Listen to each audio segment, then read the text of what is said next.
정길 씨의 52번째 생일을 축하하기 위해 가족들이 한자리에 모였습니다. 여보, 얼른 나와서 우리 내년에 꼭 여행 가요.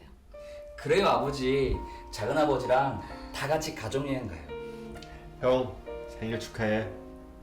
다들 고맙다. 아 참, 케이크 먹을 접시를 안 가지고 왔네. 가지고 올게요. 엄마 내가 할게. 심장병 때문에 6개월째 투병 중인 정길 씨. 그에게 동생 정우 씨는 가장 든든한 버팀목인데요. 잠시 후 안방에서 나온 정우 씨가 충격적인 장면을 목격하게 됩니다.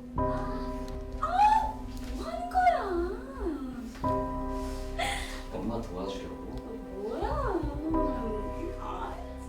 오호, 이거 다 큰아들이 엄마한테 할 행동이 아닌 것 같은데요. 동생 정우 씨가 형에게 곧바로 이 사실을 알립니다. 저것도 저거 그대로 놔둘 거야? 참으라니까. 나도 가만히 있는데 네가 왜 난리야? 나는 가만 못 있겠어. 당장 쫓아내. 너 그럴 거면 다시 우리 집에 오지 마. 아니, 정길 씨, 아내와 아들의 수사한 관계를 이미 눈치채고 있었던 모양인데 왜 동생에게 참견하지 말라며 화를 내는 걸까요? 이 가족의 기막힌 사연 속으로 들어가 봅니다. 6개월 전 양정길 씨와 재혼한 미국 교포 조은아 씨. 무슨 일인지 긴장한 표정이 역력합니다. 당신 너무 긴장한 거 아니야? 오랜만에 보는 거라 긴장이 좀 되네요. 아, 은하 씨에게 특별한 손님이 온 모양인데요. 엄마! 아들 잘 지냈어? 엄마 왜 울고 그래? 아들. 미국에 홀로 두고 온 아들을 1년 만에 다시 만난 은하 씨. 아 맞다. 인사드려야지. 안녕하세요. 안민혁입니다. 그래, 반갑다. 미국에서 오느라고 고생했다. 불러주셔서 정말 감사드립니다. 민지야, 오빠한테 인사해야지. 안녕하세요. 안녕? 네가 민지구나. 이쁘다. 민지야, 오빠 생겨서 좋지? 네. 아내를 위해 어부다들 민혁 씨를 한국으로 초청한 정길 씨. 이렇게 네 식구의 한 집살이가 시작됐습니다. 며칠 후 조심스럽게 정길 씨 부부의 침실로 향하는 발걸음. 곤히 잠들어 있는 부부에게 다가가더니 은하 씨를 깨웁니다. 아, 아들 민혁 씨였군요. 그런데 이 밤에 무슨 일로 어머니의 침실을 찾은 걸까요?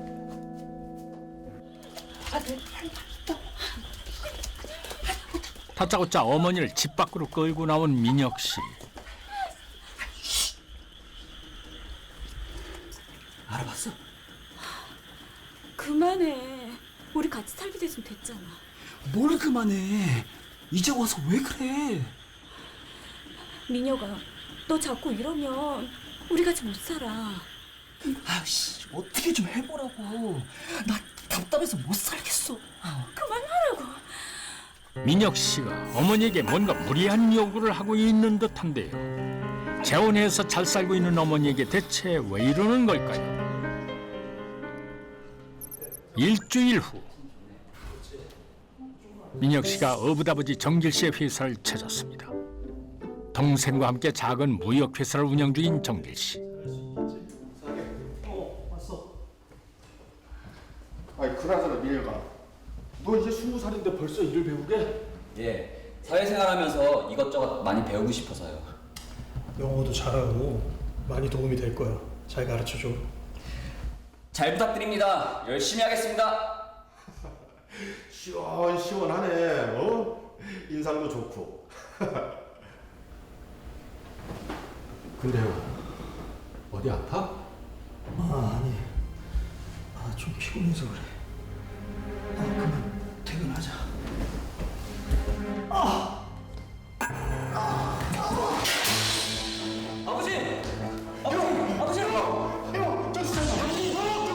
정길 씨가 갑자기 고통을 호소하며 쓰러졌습니다. 곧바로 병원으로 이송돼 의식을 되찾은 정길 씨. 평소 앓고 있던 심장 질환이 문제가 된 것인데요. 애들 그래. 죽을 병 아니라잖아. 약 잘 챙겨 먹고 컨디션 조절하면 되는데. 형, 회사 걱정하지 말고 이참에 푹 쉬어. 그래요, 여보. 그동안 너무 무리했어요.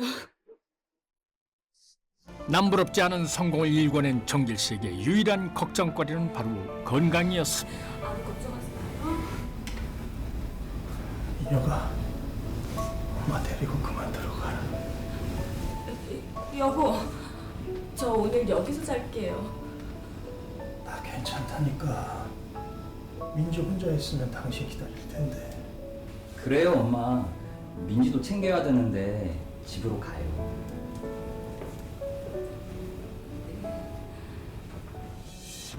아니 지금 뭐라는 겁니까? 민혁 씨는 어머니가 병원에 있는 게 싫은 모양입니다. 그날 밤 집으로 돌아와 어부딸 민지의 잠자리를 챙기는 은하 씨. 민지야, 이제 잘까?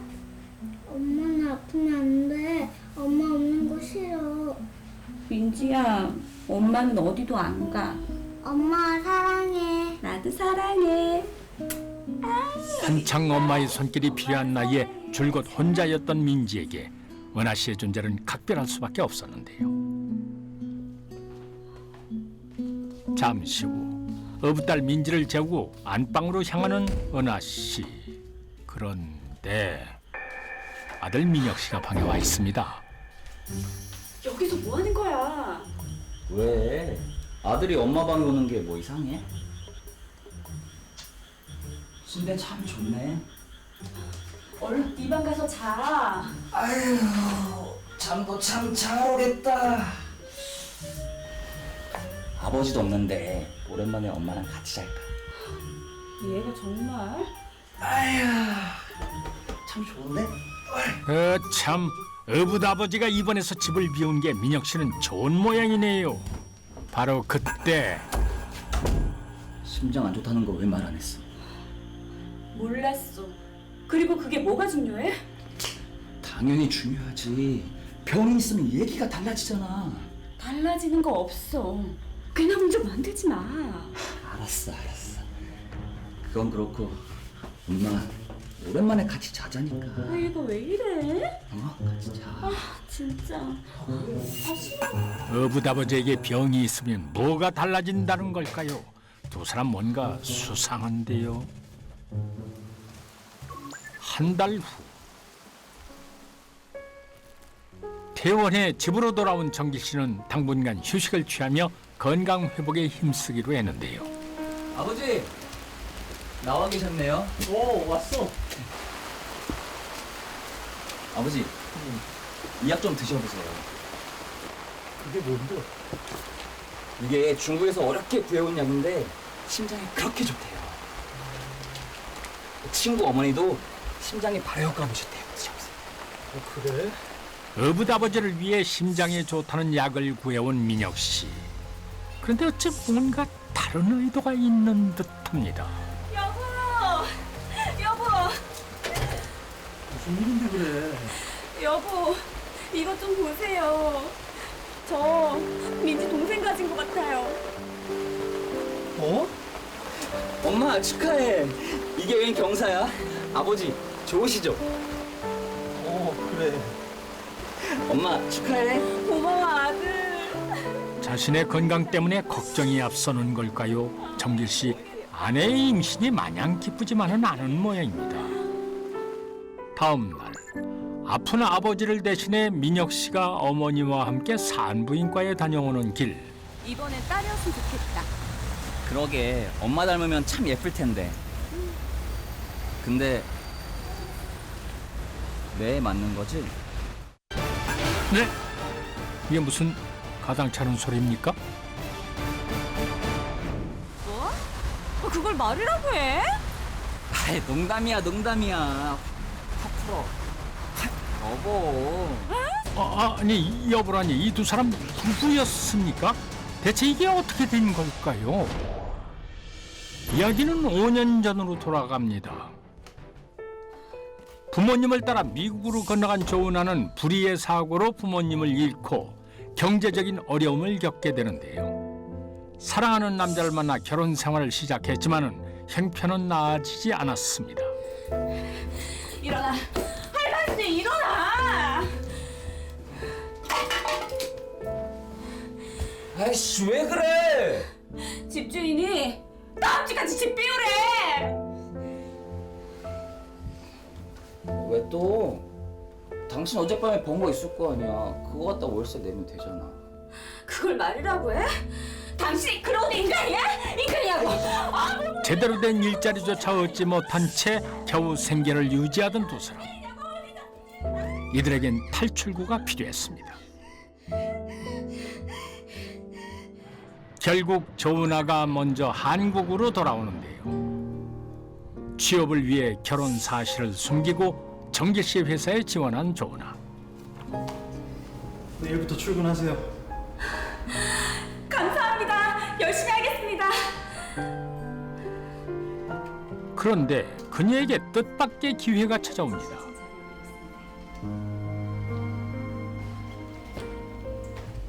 고마워요, 은하 씨. 근데 오늘 저녁에 약속 있어요? 네? 아니요. 정길 씨가 조은하에게 관심을 보이기 시작한 것입니다.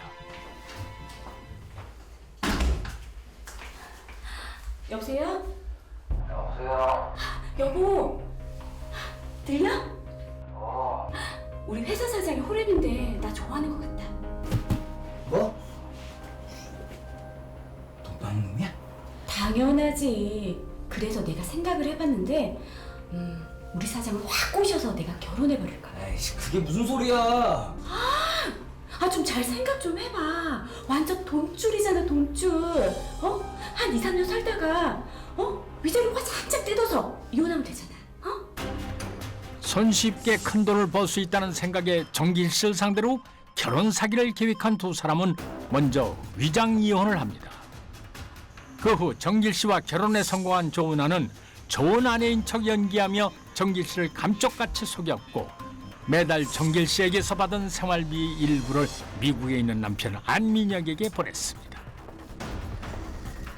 안민혁에겐 아내가 다른 남자와 결혼했다는 사실보다 돈이 더 중요했던 것이죠. 도무지 이해할 수 없는 관계를 유지하던 조은하와 안민혁. 이들 사이에도 점점 균열이 생기기 시작합니다. 왜 또 오밤중에 전화야?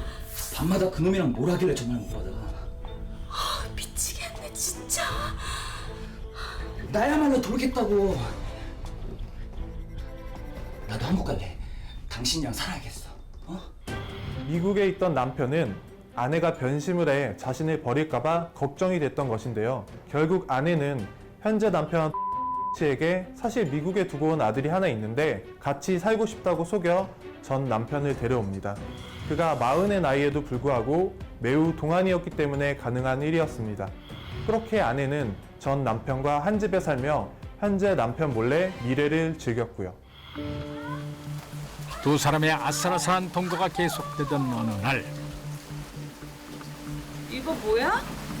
집 함부로 뒤지지 말랬잖아. 이렇게 좋은 게 있는데 왜 여태 말 안 했어? 저럼 죽으면 6억이 나오잖아. 정길 씨가 그에게 사망보험에 가입돼 있다는 사실을 알게 된 안민혁. 지금 무슨 생각하고 있는 거야? 이혼해서 재산 분할 받으려면 못해도 2, 3년 이렇게 살아야 되잖아. 우리 빨리 끝내자. 괜한 욕심 부리지 마. 그러다가 잘못되면 어떡하려 그래. 미국에서 온 전 남편의 욕심은 점점 더 커져 씨의 사망보험금까지 탐내게 됩니다. 씨의 건강을 악화시켜 사망에 이르게 해 보험금을 타낼 끔찍한 계획을 세우는데요. 전 남편은 씨에게 지속적으로 심장이 좋지 않은 약과 온갖 음식을 먹였습니다. 심지어 심장병 약을 비타민으로 바꿔놓기도 했는데요. 결국 씨의 병세는 하루가 다르게 악화되고 맙니다. 5개월 후 결국 정길 씨는 병세가 급격히 악화돼 사망하고 말았습니다. 작은아버지, 민지 제가 볼게요. 식사 좀 하세요. 됐네. 그럼 엄마 밥 좀 챙겨드리고 올게요. 그러든지. 그런데 어째 분위기가 이상합니다. 형이 사망하자 재혼한 형수와 그 아들이 눈에 가시였을까요? 두 사람을 대하는 정우 씨의 태도가 차갑기만 한데요.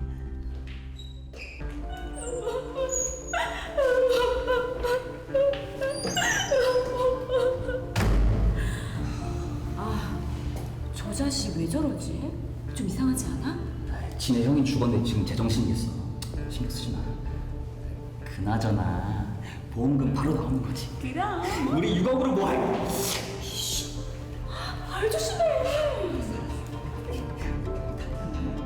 장례식도 안 끝났는데 보험금 챙길 생각부터 하는 두 사람, 정말 해도 해도 너무합니다. 일주일 후 장례를 마친 조은아와 안민혁은 곧바로 보험회사를 찾아 정길 씨의 사망 보험금을 신청했습니다. 그런데 양정희 씨 보험금 수입자가 변경되셨는데요. 네? 저기 아니 누구로요? 동생분으로 바뀌었어요. 양정우 씨. 사장님이요?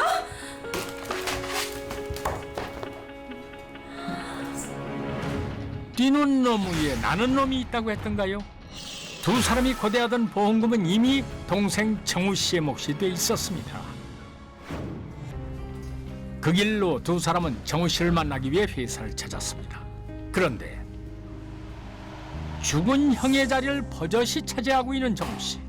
사망 보험금뿐만 아니라 회사까지 이미 동생의 것이 돼 있었는데요. 아주 형님 죽길 기다리셨나 봐요. 사망보험금도 모자라서 아주 회사까지 가르치신 거예요? 작은아버지, 이러시면 안 되죠. 그런데 그때 우리 형 죽길 기다린 게 누군데? 뭐라고요? 우리 형이 니들 사이 모를 줄 알아? 알면서 다 모른 척 해준 거야. 알면서 모른 척 해줬다고! 정길 씨가 두 사람의 관계를 알고도 모른 척했다니 대체 어떻게 된 일일까요? 이야기는 정길 씨가 사망하기 2달 전으로 돌아갑니다. 무슨 일인지 투병 중 술까지 마시며 괴로워하는 정길 씨. 나왔어. 형, 형! 뭐 하는 거야 지금? 이리저 정우야. 나 괴로워서 못 살겠다. 도대체 왜 그래? 어? 무슨 일 있어? 네 형수가 임신을 했어. 아니, 그거 축하할 일이잖아. 나 사실 6년 전에 정관 수술했어. 사실 씨의 전 부인은 딸을 낳으면서 죽을 뻔한 고비를 겪었는데요. 당시 씨는 아내에게 똑같은 고통을 안겨주기 싫었기 때문에 정관 수술을 했던 것입니다. 그런데 재혼한 씨가 임신을 했다고 하자 아내에게 다른 남자가 있다고 의심을 했고요. 아내에 대한 뒷조사를 의뢰했습니다. 그 결과 아들이라 믿었던 씨와 아내가 사실 부부 사이였다는 걸 알게 된 것인데요. 그런데 이런 기막힌 사실을 알고도 씨는 놀라운 선택을 합니다. 내가 이것들 가만 안 둬. 안 돼. 지금은 안 돼. 왜? 왜 안 돼? 왜? 나 어차피 얼마 못 살아. 모든 게 밝혀지면 민지가 충격받을 거야. 민지한테 상처 줄 순 없어. 형, 아무리 그래도 민지가 좀 더 클 때까지만 비밀 지켜줘. 형! 대신에 회사나 재산은 네 앞으로 해놓는 게 좋겠어. 내가 떠나면 네가 민지 후견인 역할 좀 해줘. 결국 정우 씨는 형의 뜻을 따르기로 합니다. 죽기 전에 자신의 모든 재산을 동생 앞으로 돌려놓은 정길 씨. 무엇보다 딸 민지가 상처받을까 걱정했던 그는 딸을 위한 최선의 대책을 마련해놓고 자신의 죽음을 기다렸던 것입니다. 나는 세상에서 엄마가 제일 좋아. 나도 세상에서 민지가 최고로 좋아. 사랑해 우리 딸. 사랑하는 딸을 위해 죽는 날까지 조나의 거짓말에 속아주었던 것이죠. 하지만 정우 씨는 두 사람의 뻔뻔한 태도에 더 이상 참을 수가 없었습니다. 우리 형도 니들이 죽인 거지. 우리 형이 니들이 매일 약을 먹인다고 얘기했어. 에이씨, 무슨 소리야?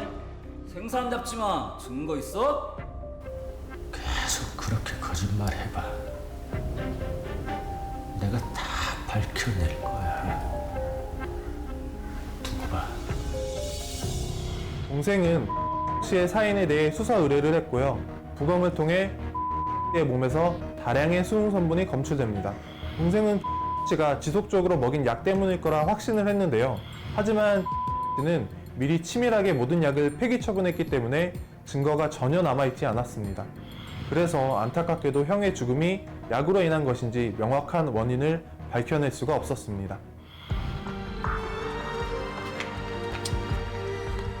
결국 빈털터리로 쫓기는 신세가 된 두 사람. 비록 법적인 처벌은 면할 수 있을지 몰라도 두 사람은 평생 불안에 떨며 살아갈 것입니다. 적을 끌어안는 자는 적을 움직일 수 없게 만든다는 말이 있습니다. 사랑하는 딸을 위해 복수보다는 인내를 선택한 정길 씨의 속 깊은 선택이 부디 헛되지 않기를 바랍니다.